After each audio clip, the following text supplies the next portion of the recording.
गणेश जी विघ्न विनायक व शीघ्र प्रसन्न होने वाले देवता हैं।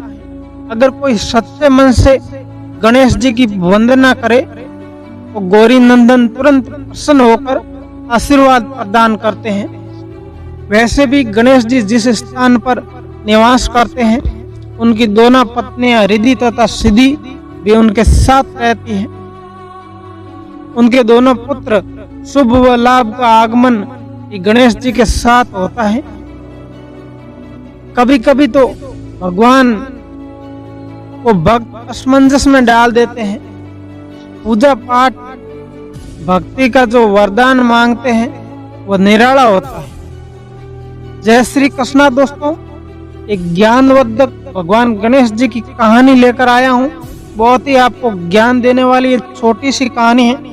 इस कहानी को आप एंड तक जरूर देखिएगा और चैनल पर नए तो सब्सक्राइब करके घंटी वाला बटन दबा लीजिए। आओ दोस्तों कहानी शुरू करते हैं। काफी समय पहले की बात है। एक गांव में एक अंधी बुढ़िया रहती थी। वह गणेश जी की परम भक्त थी। आंखों से भले ही दिखाई नहीं देता था, परंतु वह सुबह शाम गणेश जी की बंदगी में मगन रहती थी।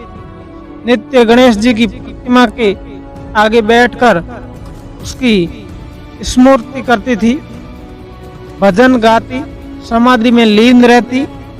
गणेश जी बुढ़िया की भक्ति से बड़े प्रसन्न हुए।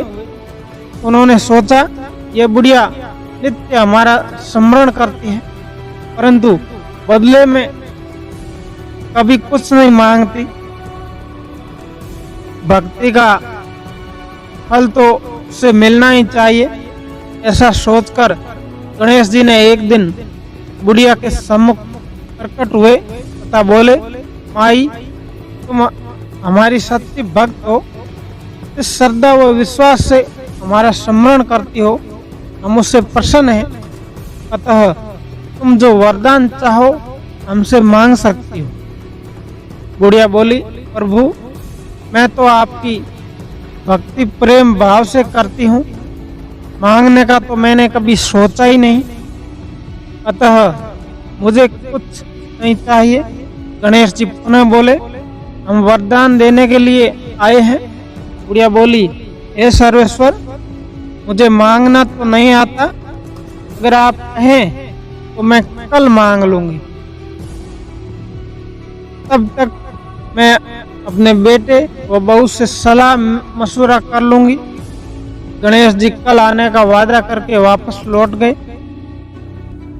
बुढ़िया का एक पुत्र एक बहू थे। बुढ़िया ने सारी बात उन्हें बताकर सलाह मांगी। बेटा बोला, माँ तुम गणेश जी से ढेर सारा पैसा मांग लो, हमारी गरीबी दूर हो जाएगी, सब कुछ चैन से रहेंगे। बुढ़िया की बहू बोली, नहीं, आप एक सुंदर पोते का वरदान मांगे, वंश को आगे बढ़ाने वाला तो चाहिए।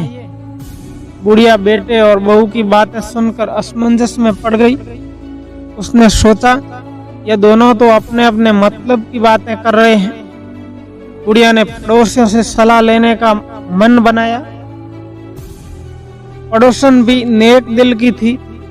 उसने बुढ़िया को समझाया कि तुम्हारी सारी जिंदगी दुखों में कटी, अब जो थोड़ा जीवन बचा है वह तो सुख में व्यतीत कर लो। धन अथवा पोते का तुम क्या करोगी? अगर तुम्हारी आंखें नहीं है तो ये सांसारिक वस्तुएं तुम्हारे लिए व्यर्थ है, अतः तुम अपने लिए दोनों आंखें मांग लो। बुढ़िया घर लौट आई। बुढ़िया और भी सोच में पड़ गई। उसने सोचा कुछ ऐसा मांग लूं जिससे मेरा बहू बेटे सबका भला हो, लेकिन ऐसा क्या हो सकता है? इसी उद्देश्य में सारा दिन व्यतीत हो गया। बुढ़िया कभी कुछ मांगने का मन बनाती तो कभी कुछ, परंतु कुछ भी निर्धारित न कर सकी। दूसरे दिन गणेश जी उन्हें प्रकट हुए तथा बोले, आप जो भी मांगेंगे वो हमारी कृपा हो जाएगी, ये हमारा वचन है। गणेश जी के पावन वचन सुनकर बुढ़िया बोली, हे गणराज, यदि आप मुझे प्रसन्न हैं तो कृपया मुझे मन इच्छित वरदान दीजिए। मैं अपने पोते को सोने के गिलास में दूध पीते देखना चाहती हूँ। बुढ़िया की बातें सुनकर गणेश जी उसकी सादगी व सरलता में मुस्कुरा दिए।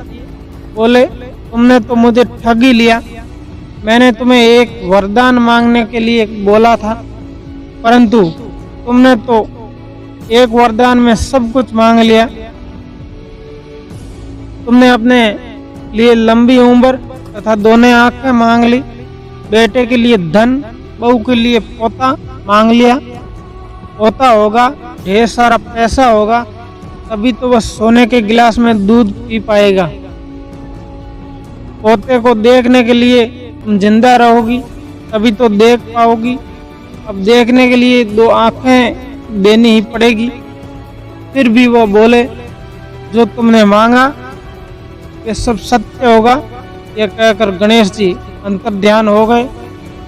उस समय आकर गणेश जी की कृपा से बुढ़िया के घर होता हुआ बेटे का कारोबार चल निकला तथा बुढ़िया की आंखें की रोशनी वापस लौट आई। बुढ़िया अपने परिवार सहित सुखपूर्वक जीवन व्यतीत करने लगी। दोस्तों, इसमें 3 वचन कौन कौन से मांगे है बुढ़िया ने, आप कमेंट करके जरूर बताना। और कहानी कैसी लगी ये भी आप कमेंट करके बताना और अपने दोस्तों के साथ शेयर